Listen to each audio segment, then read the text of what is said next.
हे रुका रुका रुका रुका रुका रुका भैया रुका रुका, पहले हमार वीडियो ना देख ला सरकाए पड़ा। आज हमरे साथे बीती बात कल तोरे साथे बीत सकत। और प्यारपुर के बीमारी बहुत जानलेवा बीमारी बा।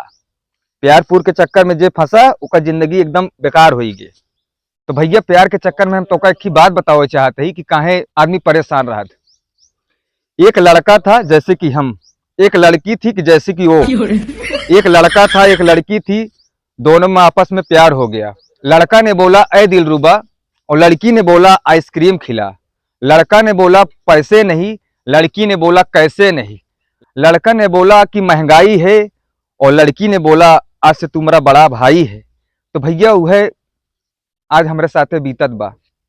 रुको जरा, सबर करो बाबू, ए बाबू 10 रुपया दे दे बाबू, रिचार्ज कराना है, गर्लफ्रेंड से बात करनी है। अरे वाह, भिखारी ने गर्लफ्रेंड बनाया है। नहीं नहीं नहीं बाबू नहीं, गर्लफ्रेंड ने भिखारी बनाया है। हर के परेशान